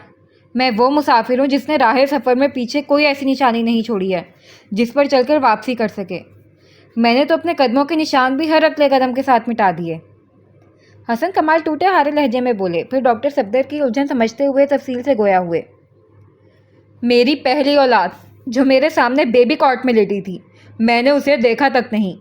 मेरी दूसरी औलाद, जिसने मेरी उंगली पकड़कर चलना सीखा, उसे ना आप कभी देख सकता हूँ और ना उसे बता सकता हूँ कि उसकी रगों में गुनाहगार ही सही, लेकिन मुसलमान का खून दौड़ता है। हसन कमाल का हर लफ्ज़ हसरत भरा था। रॉबिन नहीं मिला? डॉक्टर सफदर समझते हुए बोले, जिस पर हसन कमाल ने सर हिलाया। डॉक्टर कमाल जानते थे कि हसन पिछले 5 साल से अपनी दूसरी बीवी की बहन आयला के घर के चक्कर लगा रहा है, अपने बेटे का पता मालूम करने, जिसके लिए वो एलना को खतीर रकम भी देता है कि वो इसके बेटे को जल्द अज जल्द उसके बारे में बता दे। आयना का कहना है कि रॉबिन 7 साल पहले ही उसे छोड़ के जा चुका है। अब वो नहीं जानती कि रॉबिन कहाँ है, कैसा है। वो इन 5 सालों में महज अपनी बहन का बदला ले रही थी। हसन कमाल जख्मी मुस्कुराए। मतलब उसने तुम्हें धोखा दिया? डॉक्टर सफदर की रगें तनी। वो अपने दोस्त के अपने बेटे को लेकर बेताबी जानते थे। हा हा, धोखा? यार ये तो ना कहो। जिस तरह चोर को चोरी करना गलत नहीं लगता, इसी तरह धोखेबाज को धोखा देना गलत नहीं। हसन कमाल ने कहका लगाते हुए आंखों के गोशे साफ किए थे। मैंने बचपन से सबको धोखा ही तो दिया है यार। पहले अपने माँ बाप को, जिन्होंने गुर्बत में अपना पेट काट के मुझे पढ़ाया, अपनी ज़रूरियातों में मेरे ख्वाबों को तरजीह दी। फिर शहनाज जैसी मासूम लड़की को, उसके बेलौस मोहब्बत को, उसके भरोसे, उसके मान को। फिर जूलिया जैसी रहमदिल औरत को, उसके एहसानों को। फिर अपने भाई मोहसिन को, उसके मुझ पर एतबार को। और अब दुर्रा शहवार को दे रहा हूँ, जो मुझे बड़े डैडी कहते मेरी इतनी फ़िक्र करती है। उसे भी तो धोखा मिलेगा जब कल ये आती जाती सांस मेरे साथ छोड़ जाएगी। अब मुझसे बड़ा धोखेबाज कौन होगा? मुझ जैसे दौलत के पुजारी को धोखा देना गलत है क्या? हसन कमाल ने बड़े कुर्ब से हमेशा की तरह अपने सारे जुर्म कबूल किए। रॉबिन का क्या हुआ? डॉक्टर सफदर ने उनकी बातों को इग्नोर करते हुए पूछा। बताया ना, आयलना को नहीं पता कि रॉबिन कहाँ है। फिर भी एक उम्मीद लेकर मैं जूलिया के फ्लैट पर गया था, जो जूलिया ने रॉबिन के नाम पर ख़रीदा था, लेकिन वहाँ भी नाउम्मीदी ही मेरा मुकद्दर बनी। हसन कमाल फीका सा मुस्कुराए। मतलब? डॉक्टर सफदर ने पूछा। वो फ्लैट 4 साल पहले ही किसी मोहम्मद दानिश नामी शख्स ने ख़रीद लिया है। तो तुम फ्लैट के मालिक से मालूम करो उसने फ्लैट किससे ख़रीदा था, उसका एड्रेस लो। इस तरह तुम आसानी से रॉबिन तक पहुंच सकते हो। डॉक्टर सफदर फ़ौरन बोले। आसानी? हसन कमाल ने हंकारा भरा। फ्लैट का मालिक आउट ऑफ सिटी रहता है। पेन गेस्ट से मिले नंबर के ज़रिए उस लड़के तक पहुंचा जिसने फ्लैट रेंट पर दिलाया था। उस लड़के ने फ्लैट ओनर से बात की, जिसका कहना है कि वो किसी रॉबिन नामी शख्स को नहीं जानता और ये फ्लैट उसने किसी ब्रोकर के ज़रिए ख़रीदा है और उसके पास इस ब्रोकर का कोई नंबर वगैरह भी नहीं है। सिंपली मेरे सारे रास्ते बंद। हसन कमाल अपने अंदर के तूफान को दबाते इत्मीनान से बोले। इसलिए तुमने मेडिसिन छोड़ दी? यार, ज़मीर का बोझ हर गुजरते दिन के साथ बढ़ता जा रहा है। ज़िंदगी का बोझ नहीं उठाया जाता अब मुझसे। और मेरी बदकिस्मती तो देख, जिसका दिल दुखाया है उनमें से कोई हयात नहीं कि उनके कदमों में गिरकर माफ़ी ना भी मिली तो माफ़ी मांगकर अपने ज़मीर को मुतमिन कर सकूं। हसन कमाल शिकस्ता आवाज़ में बोले, जिस पर डॉक्टर सफदर ने उनके कंधे पर हाथ रखा। ये सब करते हुए तुमने इस नन्ही जान का नहीं सोचा जिसका तेरे अलावा दुनिया में कोई नहीं? डॉक्टर सफदर ने उनका ध्यान सैमी की तरफ दिलाया। इसे यतीम करने वाला भी तो मैं ही हूँ। मोहसिन ने मुझसे बार बार कहा था कि भाई साहब वो लोग ठीक नहीं हैं, ये डील ठीक नहीं है, लेकिन मैं नहीं माना, जिसकी कीमत मोहसिन और फातिमा ने अपनी जान देकर चुकाई। और 3 साल की उम्र में मेरी दुरे शहबार माँ बाप दोनों के साय से महरूम हो गई। मैं अभी हसन कमाल कुछ बोलने लगे थे जब धड़ाम की आवाज़ से दरवाज़ा खोलकर मुंह लटकाए सैमी अंदर दाखिल हुई और उन्हें इग्नोर करते हुए डॉक्टर सफदर के पहलू में जा बैठी। डॉक्टर अंकल, अब बीडी की तबीयत कैसा है? सैमी ने मुंह फुलाए ही सवाल किया। उसके बोलने के अंदाज पर हमेशा की तरह डॉक्टर सफदर ने अपनी हंसी जब्त की। अब दुरे शहवार मोहसिन के बड़े डैडी बिल्कुल ठीक हैं, मतलब परफेक्ट। डॉक्टर सफदर ने उसे छेड़ने के लिए उसका पूरा नाम लिया, जिस पर वो फ़ौरन अपनी जगह से उठ खड़ी और खफकी से उन्हें घूरने लगी। अंकल, मैंने आपको कितने बार बोला है मैं सैमी हूँ। सैमी पर जोर डालकर बोली। अच्छा, नहीं बोलता। दुरे शहवार मोहसिन, फिर बताएं, दुरे शहवार ने अपना नेम चेंज करके सैमी क्यों रखा? डॉक्टर सफदर ने हर बार की तरह एक बार फिर सैमी के पीछे की कहानी जानना चाहिए। कितनी बार बता चुका हूँ अंकल, यहाँ किसी को दुरे शहवार बोलना नहीं आता। सब दुरे शहवार को डर शहवार प्रोनाउंस करते हैं और क्रिकेट करो तो आगे से कहते हैं और करेक्ट करो तो आगे से कहते हैं both are same little but different. इसलिए मैंने लिटल बट डिफरेंट के साथ अपना नाम ही सैमी रख लिया है। मैं किसी से डरता थोड़ी ना हूँ, मैं ब्रेव गर्ल हूँ। सैमी कॉलर उठाकर बोली, जिस पर डॉक्टर साहब और हसन कमाल दोनों मुस्कुरा दिए। आप क्यों स्माइल कर रहे हैं? मैं आपसे बात नहीं कर रहा। सैमी आपसे नाराज़ है, मैं आपसे कोई बात नहीं करूँगा। सैमी ने फ़ौरन हसन कमाल की तरफ पीट करके खड़ी हुई। ओह, मतलब सैमी बीडी से नाराज़ है? फिर तो मुझे अपना प्लान कैंसिल कर देना चाहिए। सफदर, मैं ना सैमी को लेकर एक ऐसी कंट्री में शिफ्ट होने वाला था जहाँ सब उर्दू बोलते हैं, बट नाउ आई थॉट कि मुझे प्रोग्राम कैंसिल कर देना चाहिए। अब जब सैमी नाराज़ है तो मेरे साथ थोड़ा चलेगी। हसन कमाल ने सैमी की कमज़ोरी का इस्तेमाल किया, क्योंकि हमेशा से ही सैमी को उर्दू बोलना और सुनना दोनों बहुत पसंद था। लेकिन उसकी किस्मत, अपनी 13 साल ज़िंदगी में उर्दू उसे सिर्फ हसन कमाल और डॉक्टर सफदर के मुँह से ही सुनी थी। यही वजह थी कि वो बोलती भी उन्हीं के अंदाज में थी। डॉक्टर अंकल, आप आपके दोस्त से पूछें, क्या वहाँ पर कुक, सर्वेंट्स, गार्डनर्स सब उर्दू बोलते हैं? सैमी ने कंफर्म करना चाहा। बिल्कुल, सर्वेंट्स और कुक क्या, वहाँ पर तो ग्रैंड ग्रूसर बार्बर सब उर्दू बोलते हैं, वो भी इतनी फ्लुएंटली स्पीक करते हैं जैसे सैमी के बीडी और डॉक्टर अंकल भी नहीं कर पाते। Speaking Urdu is just piece of cake for those people. Hasan Kamal ने मजीद लालच दी थी, जिस पर रुख मोड़े खड़े सैमी फ़ौरन उनकी तरफ पलटते हुए उछलकर बेड पर उनके करीब आ बैठी। Are you serious BD? Sami ने तस्दीक चाही। Of course my princess. Hasan Kamal ने उसके भूरे बालों को कान के पीछे अड़सते हुए उसकी भूरी तजस्सुस ली आंखों में देखते हुए जवाब दिया। फिर तो मैं वहाँ ज़रूर जाऊँगा। सैमी फ़ौरन हसन कमाल के गले लगी, फिर नाराज़गी याद आते ही मुंह फुलाकर उनसे दूर हुई। Sorry accepted. हसन कमाल ने उसे करीब करते हुए पूछा। उनके अंधेरी ज़िंदगी में उनके भाई की आखिरी निशानी एक लोता उजाला थी। Little bit. जब सैमी वहाँ चला जाएगा तब कंप्लीट सॉरी एक्सेप्ट होगा। सैमी ने अपनी शर्त बताई, जिस पर हसन कमाल ने इस बात में सर हिलाया। अच्छा, मैं आपके लिए कॉफ़ी और आपके लिए सूप लेकर आता हूँ। सैमी बेड से उठकर दरवाजे की तरफ जाते हुए बोली। तुमने जो अभी सैमी से कहा है उसका क्या मतलब है? कुछ उल्टा सीधा सोचना भी मत हसन, तुम्हारा इलाज बहुत ज़रूरी है, तुम यहाँ से कहीं नहीं जा सकते। डॉक्टर सफ्तर उनकी मुस्कुराहट देकर तंबिया करने के अंदाज में बोले। माफ़ी ना मुझे मिल सकती है, ना मैं माफ़ी मांगने का हक़ रखता हूँ, और ना ही वो लोग ज़िंदा हैं जिनसे मैं माफ़ी मांगना चाहता हूँ। मौत बरहक है और हर गुज़रते दिन के साथ मेरे करीब से करीब तक आती जा रही है। इसलिए मैं अपनी ज़िंदगी के आखिरी पल अपने मुल्क, अपने वतन में गुजारना चाहता हूँ। कम अज़ कम इसी बहाने मुझे वहाँ की 2 गज़ ज़मीन तो नसीब होगी। हसन कमाल हसरत से बोले। यार क्या पागलपन है, तुम्हें इलाज की ज़रूरत है, तुम ठीक हो सकते हो। डॉक्टर सफदर उनके पहलू में चले आए। मैं होना ही नहीं चाहता। 15 दिन के अंदर अंदर मैं लंदन हमेशा के लिए छोड़कर जा रहा हूँ। अपने गांव वापस जाने का तो मेरा मुंह नहीं है, इसलिए दूसरी जगह घर खरीद लिया है, और ये मेरा आखिरी फ़ैसला है। तेरी कोई दलील इसे तब्दील नहीं कर सकती, इसलिए कोशिश मत कर। हसन कमाल बोलने के साथ बेड पर दराज होकर आंखें बंद कर गए। आज निशा और नकीब की शादी को 10 दिन हो गए थे। वलीमे के दूसरे दिन से जो दावतों का सिलसिला शुरू हो गया था। निशा ने न जाने कई उज़र तराशे थे, लेकिन अम्मा जान के सामने सब बेकार थे। आज पूरे बेग हाउस का डिनर गफूर बेग एस्मा की तरफ था। सब 8 बजे के करीब वहाँ के लिए रवाना हुए, इसलिए उस वक्त में सिर्फ दानिश और दानीन मौजूद थे। दानीन ने जाने से साफ मना किया था, जबकि दानिश ने ऑफिस के काम का सहारा लिया। किसी ने उनके साथ ज़बरदस्ती नहीं की थी, क्योंकि सब जानते थे उनके ना जाने की वजह सुगरा भी की मौजूदगी है।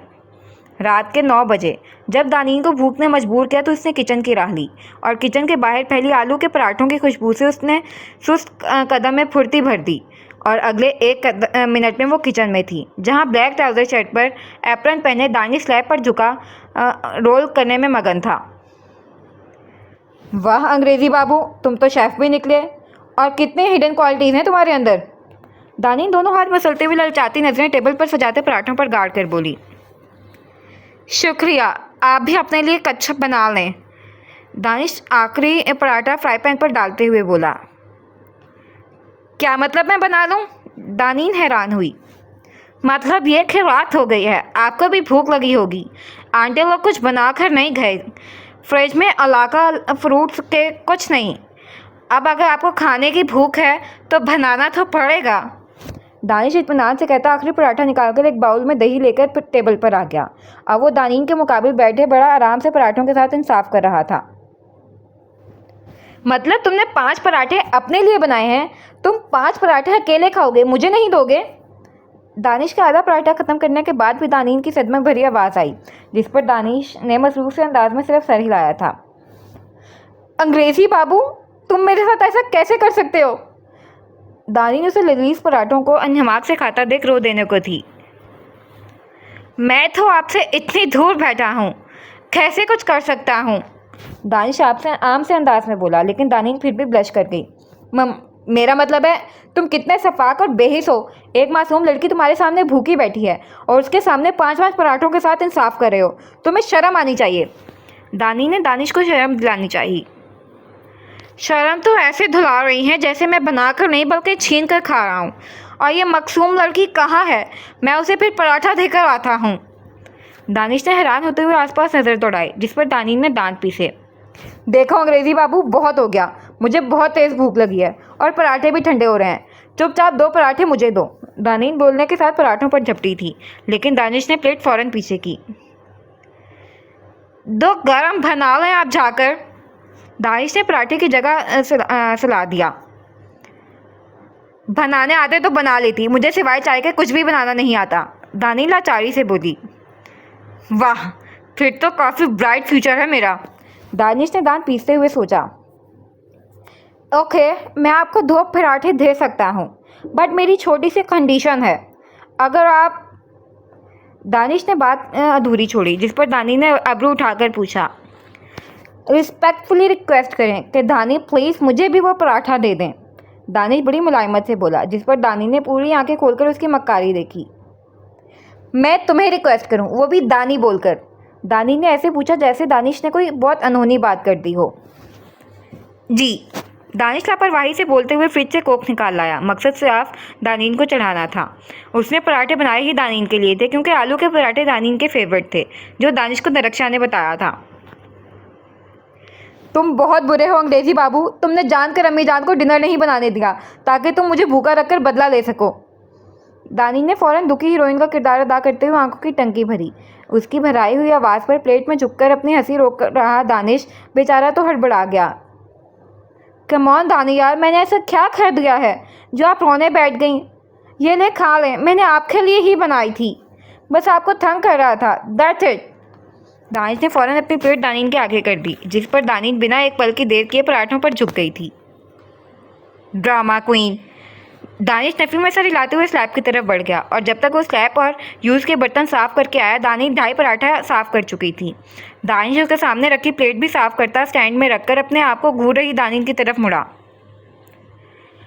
अंग्रेजी बाबू, तुम बचपन से इतने गोरे हो?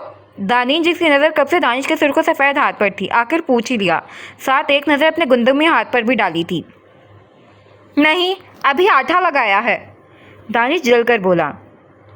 नहीं, तुम्हें तो फिर तुम्हारे जैसे गोरे लोग ही अच्छे लगते होंगे ना? दानीन ने न जाने किस जज्बे के तहत पूछा था। दानीन की बात पर दानिश ने चौंक कर पहली रात तक नज़र उठाकर नीले रंग की नाइट ड्रेस में मलबूस, कांधे पर दुपट्टा फैलाए, गंदमी रंगत, खूबसूरत नैनो नक्श, उस पर गहरी सी आंखों में इश्तियाक लिए अपने सामने खड़ी इस लड़की को बड़े गौर से देखा। उसकी नज़रों को पहली बार खुद पर महसूस करके दानीन गड़बड़ाई थी।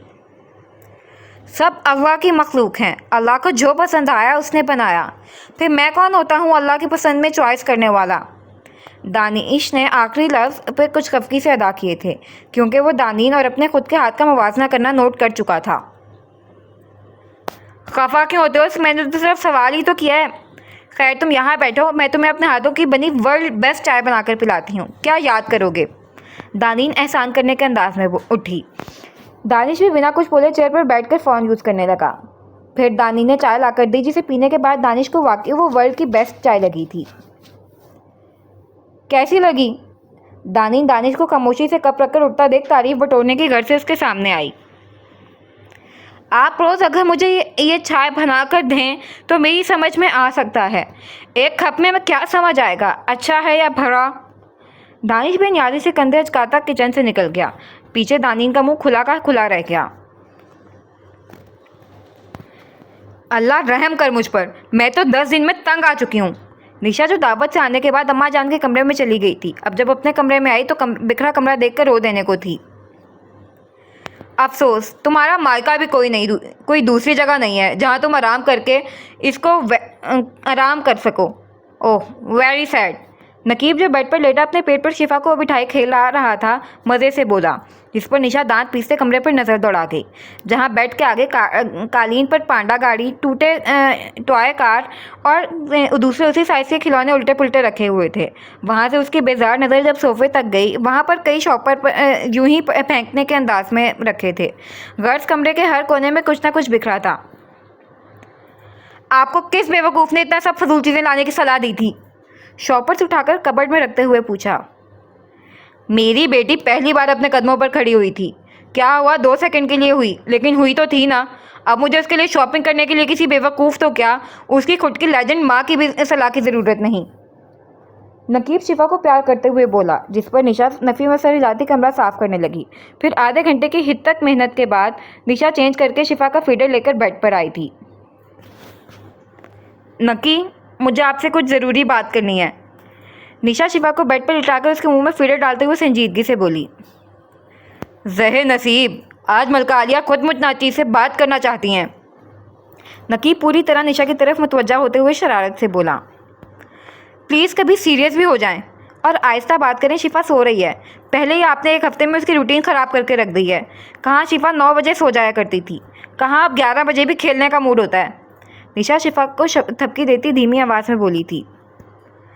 यार, रूल्स और रूटीन्स तोड़ने और खिलाफ जाने के लिए ही होती है। वैसे भी मैं और मेरी बेटी तुम्हारी तरह रूटीन्स के गुलाम नहीं बन सकते। क्यों बाबा की जान? नकीब ने बोलने के साथ शिफा को उठाकर वापस अपने पेट पर बिठाया था। नकीब प्लीज़, मैं आपसे यही बात करने वाली थी कि आप शिफा को खुद से अटैच ना करें। मैंने शिफा की जिम्मेदारी अपने बिहाफ पर ली है। मैं कमाती हूँ, इसकी जिम्मेदारी और ज़रूरतों का ख्याल रख सकती हूँ। आप अपनी मेहरबानियाँ शिफा से दूर रखें। भले हमारी शादी हो गई है, लेकिन शिफा अब भी सिर्फ मेरी जिम्मेदारी है। निशा, जो आज ही सोहरा बी की ताज़ा एतराज़ शिफा से नकीब के अटैचमेंट पर सुनकर आई थी, फट पड़ी। निशा की बात पर नकीब ने संजीदा नज़रों से उसे देखा।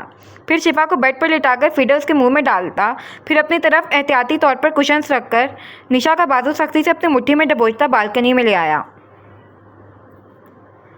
तुम्हारा और मेरा रिश्ता हमेशा से ही नोक-झोंक का रहा है और मैं चाहता हूँ कि हमेशा हमारे रिश्ते में खट्टी-मीठी नोक-झोंक होती रहे।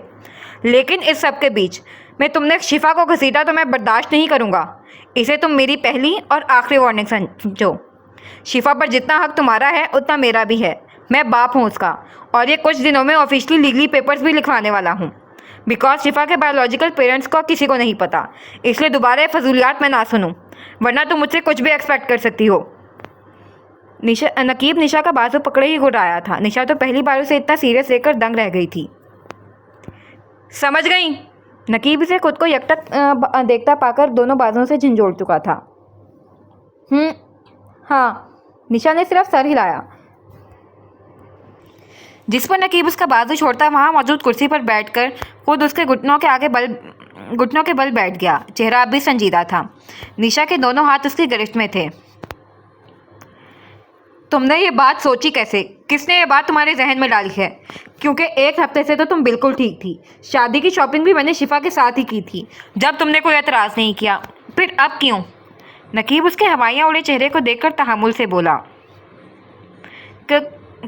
किसी ने नहीं डाली, वो तो मैं इसलिए कह रही थी कि अभी शिफा को अगर आप खुद से अटैच कर लेंगे तो बाद में शिफा को प्रॉब्लम होगी।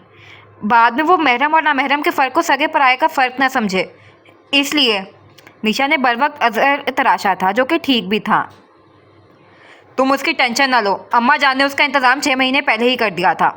शिफा मेरी बेटी है, मैं उसका नामहरम नहीं हूँ। वो कभी भी बेधड़क बिला झिझक अपने बाबा के गले लग सकती है। नकीब निशा की बात सुनकर इत्मीनान से बोलते हुए खड़ा हुआ। क्या मतलब? ये कैसे मुमकिन है? निशा फ़ौरन अपनी जगह से उठ खड़ी हुई, जिस पर नकीब मुस्कुराकर उसे वापस कुर्सी पर बिठा गया।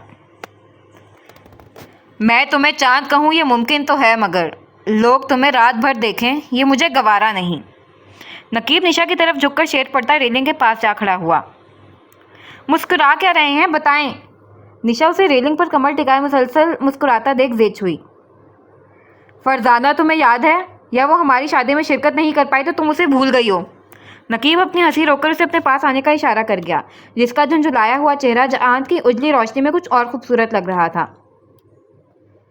किस एंगल से मैं आपको भुलक्कड़ लगती हूँ? बुमानी जान ने मुझे बताया था कि फरजाना आपी के छोटे बेबी की तबीयत अचानक ख़राब होने की वजह से डॉक्टर ने एडमिट कर दिया था, इसलिए उन्होंने माजरत कर ली थी। निशा मुंह फुलाकर बोली। बुमानी जान के बेटे की जान, तुम्हें यह तो याद है ना कि फरजाना मेरी सगी छोटी बहन है? मैं वो पूछ रहा हूँ। नकीब ने ज़बरदस्ती उसे खींचकर अपने पहलू में खड़ा किया था। अगर आप ही यहाँ नहीं रही हैं तो इसका ये मतलब बिल्कुल नहीं है कि बेग हाउस के मकीन उन्हें भूल गए हैं। वो बेग हाउस में भले ही मेहमान बनकर आती हैं, लेकिन हैं तो वो बेग हाउस की बेटी ही ना। निशा नरूठेपन से बोली। अच्छा, नंद के लिए इतनी मोहब्बत, कुछ और के लिए भी रख लो। खैर, तुम्हें कब पता चला? क्योंकि मुझे अच्छा होश आने के बाद मालूम हुआ था। इससे पहले तो मैं फरजाना को उमानी की बेटी ही समझता था। नकीब मुस्कुराकर बोला, मोमानी जान ने बहुत पहले बताया था कि जब मम्मा वाला हादसा हुआ था तो फरजाना आप ही 1 साल की थी और आप 3 साल के। मम्मा वाले हादसे के बाद जहां बेग हाउस बिखर गया था, वहीं अम्मा जान इस सदमे को बर्दाश्त न करते हुए बिस्तर से जा लगी थी। इस तरह बेग हाउस अम्मा जान के साथ आप दोनों की जिम्मेदारी सब मोमानी जान के कंधों पर आ गई थी और सही तवज्जो ना मिलने की वजह से फरजाना आप ही बीमार रहने लगी थी, इसलिए उन्हें आपकी नानी जान अपने साथ लेकर गई थी। फिर 1.5 साल बाद जब बेग हाउस इलाहाबाद शिफ्ट हुआ तो तब मामू जान ने आप ही को वापस बेग हाउस लाया था, लेकिन तब तक वो नानी जान की इस हद तक आदी हो गई थी कि एक ही रात में रो रो कर हालत ख़राब कर ली। तब आपकी नानी जान उन्हें अपने बड़े पोते की मंगेतर बनाकर हमेशा के लिए अपने साथ ले गई थी और बेचारी आप ही भी मेरी तरह इसी घर से रुखसत होकर उसी घर चली गई। आप ही का अभी एक 3 साल का बेटा और एक शिफा से 2 महीने बड़ी बेटी है। निशा ने अपनी जहानत का सबूत देते हुए पूरा फरजाना नामा दोहराया था, जिस पर नकीब हौले से मुस्कुराया। मेरी जान तो बहुत बड़ी लेजेंड है, इसमें कोई शक नहीं। मैं बता ये रहा था कि तुम जब शिफा को घर लेकर आई थी तब अम्मा जान ने फरजाना को बुलवाया था और फरजाना ने शिफा को फीड करवाया था। इस तरह फरजाना उसकी रज़ाई माँ हुई और मैं उसका रज़ाई मामू, और रज़ाई रिश्ता महरम होते हैं। नकीब ने बिल आकर पीली थैले से बाहर निकाल ही ली थी, लेकिन उसके इंकशाफ पर निशा का मुंह खुला था। लेकिन अम्मा जान ने यह बात मेरे इल्म में क्यों नहीं लाई? निशा ने हैरानी से उसे देखा। वो इसलिए मलका बरतानिया, तुम उस वक्त हमारे निकाह का नहीं जानती थी। नकीब ने उसे कंधों से पकड़कर अपने सामने किया। जब तुम शिफा को लेकर घर आई थी उससे पहले ही अम्मा जान ने एक मुफ्ती साहब से मशवरा लिया था। अव्वल तो उन्होंने ये ही कहा था कि इस्लाम में बच्चों को गोद लेने का हुक्म नहीं, क्योंकि बाद में वो रिश्ता नामहरम हो जाते हैं। लेकिन हमारे मज़हब में हर मसले का हल है, हर जोड़ का तोड़ है, हर उलझन का सुलझाव है, और माशाल्लाह से हमारे उलमाए दीन हजरात भी कुरान और हदीस की रोशनी में हमारी बेहतर रहनुमाई करते हैं। मुफ्ती साहब ने अम्मा जान को यह हल बताया था कि बच्चा अडॉप्ट किए कपल में से किसी एक की सगी बहन से अडॉप्ट किए बच्चे को अगर फीड करा दिया जाए तो ये रिश्ता रज़ाई रिश्ते में तब्दील होकर पायदार और महरम रिश्ते में तब्दील हो सकता है। और अम्मा जान ने फ़ौरन उनकी सलाह पर अमल आवरी की और आज मैं अपनी बेटी का महरम हूँ। नकीब खुशी से बोला, ये तो वाकई एक बेहतरीन हल है। दुनिया में हज़ारों ऐसे कपल्स हैं जो औलाद की चाह में यतीम खानों का दरवाज़ा खटखटाते हैं और उस हल से उनकी मुराद भी पूरी हो जाती है, मज़हब के खिलाफ वर्जी भी नहीं होती। निशा मुतासिरकुन अंदाज में बोली। लेकिन फिर वही बात, मेरी माँ की नादानी के बेग हाउस के हर फर्द ने कीमत चुकाई है, जिसमें आपी और सुगरा आनी ने सबसे ज़्यादा कीमत चुकाई है। निशा आसमान पर चमक रहे मुकम्मल चाँद पर नज़र टिकाते हुए उदासी से बोली, जिस पर नकीब नफ़ी में सर हिलाता पीछे से अपना बाजू उसके कंधे पर फैला गया। फुल मूड नाइट दुनिया के हर कपल के लिए रोमांटिक होती है और हम यहाँ पता नहीं क्या क्या कर रहे हैं। नकीब ने जानकर बात बदली थी, जिस पर निशा फ़ौरन अपना कंधे से हाथ हटाकर उससे दूर हुई थी। जब से वो अपनी उदासी में यह महसूस ही नहीं कर पाई थी। क्या हुआ यार, बिदक कर तो ऐसे दूर हुई हो जैसे मैं कोई खलाई मखलूक हूँ। ओल्ड से ओल्ड कपल के लिए फुल मून रोमांटिक नाइट होती है और एक हम हैं शादी के 10 दिन बाद भी ऐसी संजीदा गुफ्तगू लेकर बैठे हैं जैसे लोग अपने बच्चों की शादी के 10 दिन पहले की जाने वाली मीटिंग में भी नहीं बैठते। सच कह रहा हूँ मैं। नकीब ने शरारत से आंखें दबाते हुए शरक पर हाथ रखा था। आपसे बात करना ही फजूल है क्योंकि आप बोलते ही फजूल हैं। निशा नफ़ी में सर हिलाते हुए बोलकर अपना गले में दुपट्टा ठीक कर गई। अभी तो इतनी अच्छी अच्छी मुतासिरकुन बातें की हैं, अब मैं फजूल हो गया? वो ना कुछ नहीं, जब मैं अपने काम की बात करूं वो तुम्हें फजूल लगता है। नकीब समझने के अंदाज में सर हिलाते हुए बोला। वही तो, 2 मिनट अच्छी बात करने के बाद नकीब बहरोज़ बेग साहब को बदहज़मी हो गई और लगे फजूल हाँकते। निशा हिसाब बराबर करते ग्लास डोर की तरफ बढ़ी थी जब उसके गले में लटक रहे दुपट्टे में खिंचाव महसूस हुआ। साथ निशा की सांसें भी कहीं गले में अटकी थीं। मेरा सोचना तेरी ज़ात तक, मेरी गुफ्तगू तेरी बात तक, ना तुम मिलो जो मुझे, मेरा ढूंढना तेरे पार तक, कभी फुर्सतें मिलें जो आ मेरी ज़िंदगी के हिसार तक, मैंने जाना कि मैं कुछ नहीं तेरे पहले तेरे बाद तक। नकीब ने दुपट्टा सर पर उड़ाते हुए कान के पास झुककर सरगोशी में जज्बात से भारी होती आवाज़ में अपने जज्बात निशा के गोश गुजार किए। निशा के गाल उसकी गर्म सांसों की हिद्दत पर तहक उठे थे, पैर जैसे ज़मीन ने जकड़ लिए थे। 2 मिनट के सबर आजमा वक्फे के बाद बड़ी मुश्किल से कपकपाते हाथों से ग्लास डोर धकेलती कमरे में गायब हुई थी।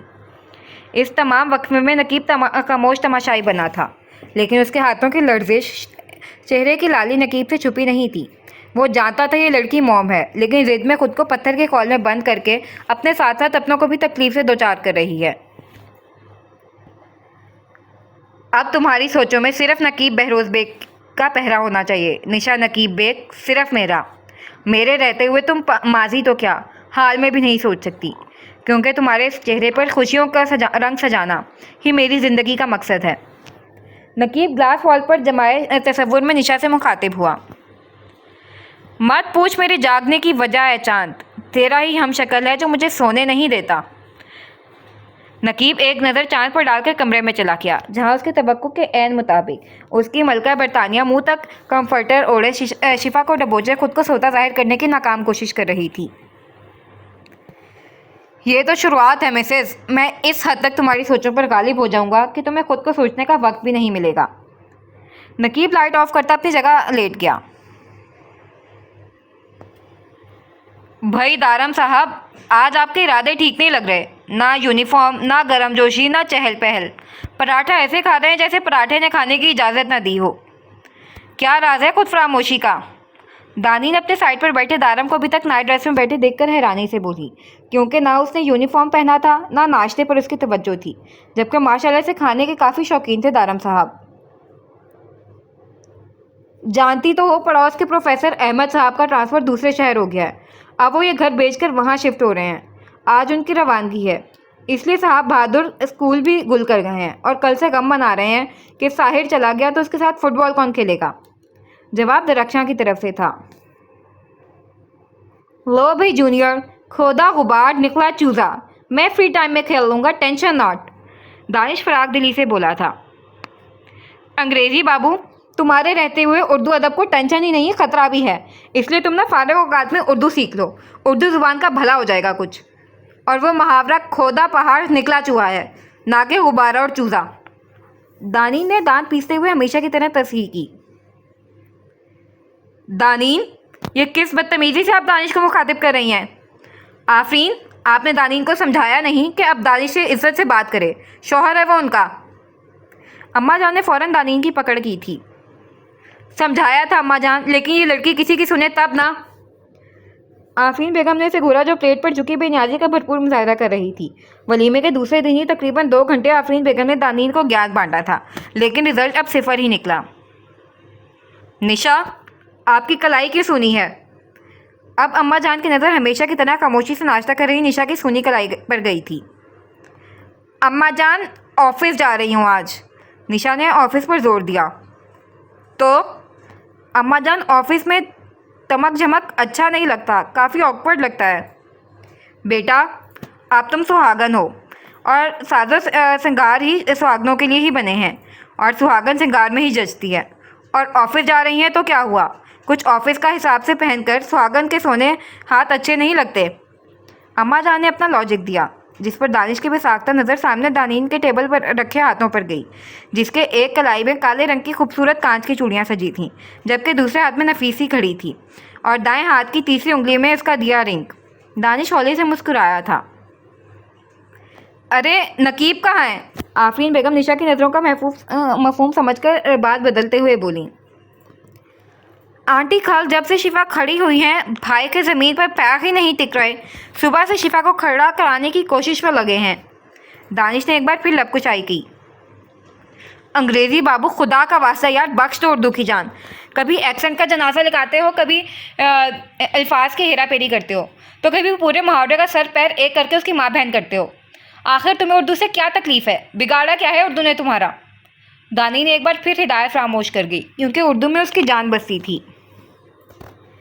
नहीं बेटा, तुम्हें क्या तकलीफ़ है? अभी समझाया है, शौहर है, अदब से बात करो। लेकिन मजाल है जो तुम्हारे कान पर जूं तक रिंगी हो। आफरीन बेगम विच हुई थी। सर में जूं होंगी तब कान पर रिंगेंगी ना।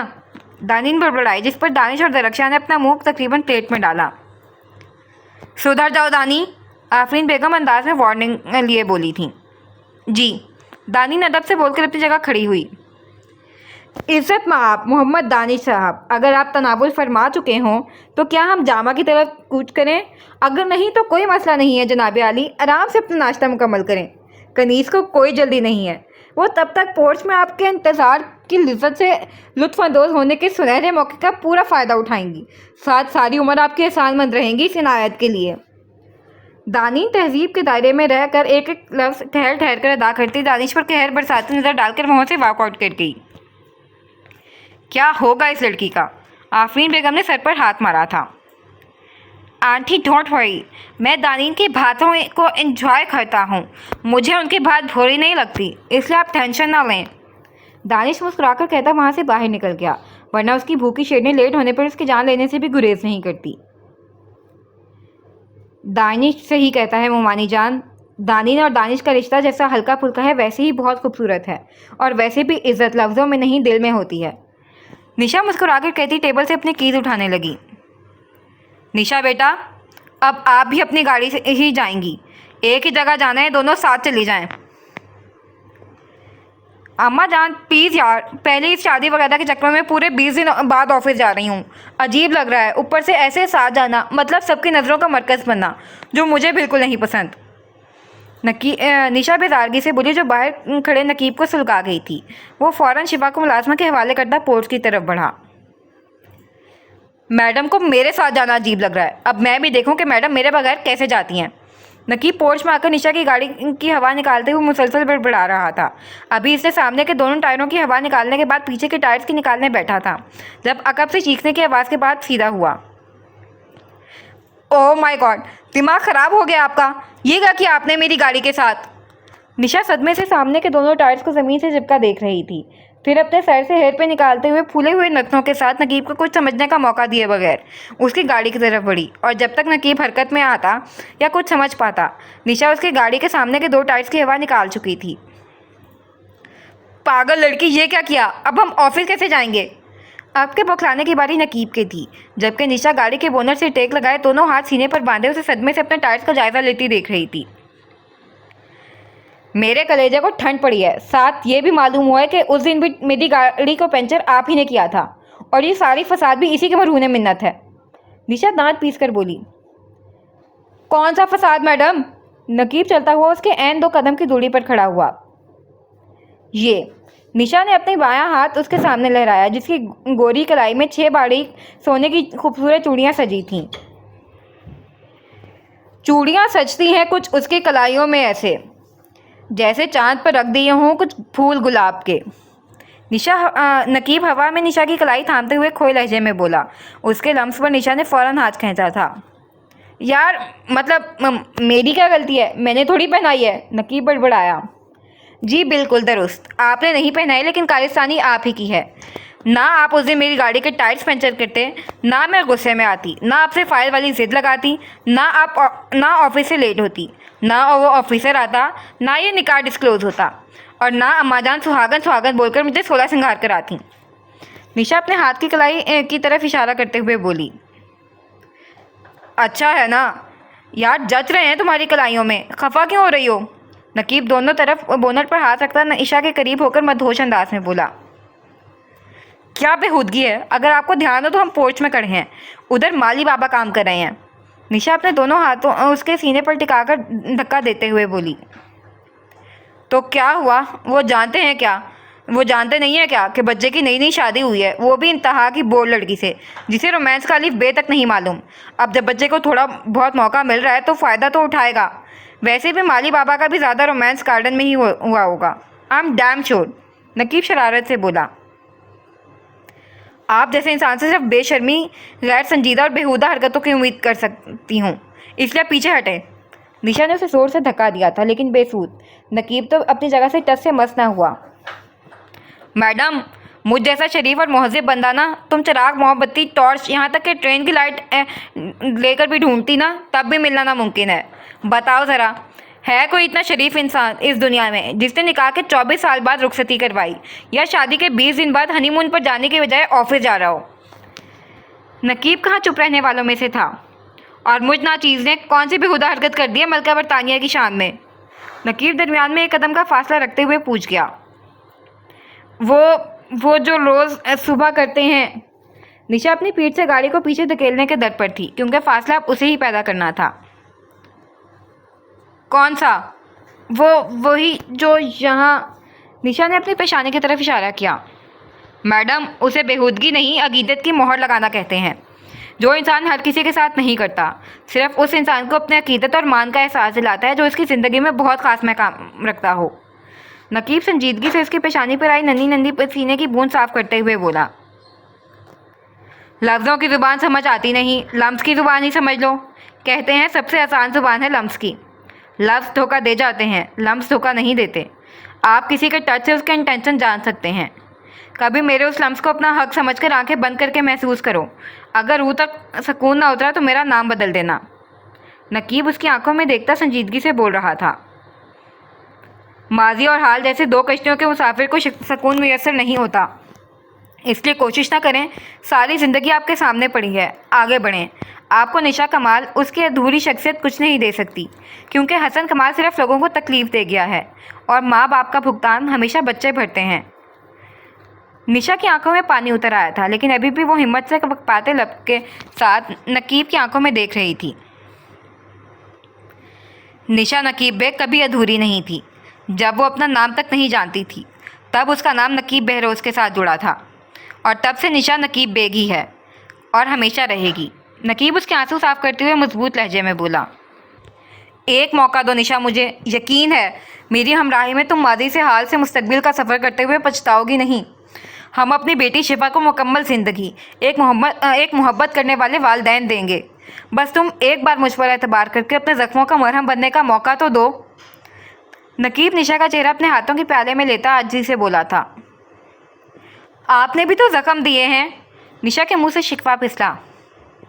उसका भी इजाला करूँगा, उसकी भी वजाहत दूंगा। बस एक बार मुझ पर एतबार तो करके देखो मेरी जान। नकीब ने निशा की पेशानी से अपनी पेशानी टिकाई। मुश्किल है, निशा की भराई आवाज़ आई थी। नामुमकिन तो नहीं है, नकीब दो बदू बोला। फिर सर उठाकर अपने दोनों हाथों से उसके आंसू साफ किए और मजबूती से उसके दोनों हाथ अपने हाथ में लिए। माजी से सीखकर हाल को संवारने वालों का ही मुस्तकबिल खूबसूरत होता है, क्योंकि माजी लौट कर नहीं आता जवाबदेह होने। नकीब बोल रहा था, लेकिन वो नहीं जानता था कुछ माजी लौट आते हैं। खैर, ये माजी हाल छोड़ो, चलो दोनों की गाड़ी तो किसी काम की नहीं रही। पैदल फुटपाथ पर किसी टीनेजर कपल की तरह हाथ मिलाते हुए ऑफिस चलते हैं। नकीब माहौल को हल्का फुल्का करने को बोला था। आप अपनी फजूल हरकत से बाज ना आना, मैंने कैब बुक की है, वो आ गया है, चलें। निशा अपना गाल साफ करती बैग उठाकर गेट की तरफ बढ़ गई। क्या फ़ायदा हुआ गाड़ी ख़राब करके, तो हम साथ ही रहे हैं। नकीब दौड़कर उसके बराबर आते हुए बोला था। कहा ना, कलेजे को ठंडक पहुंची है। निशा पलटकर जवाब देती कैब में बैठ गई। साथ नकीब भी बैठ गया था।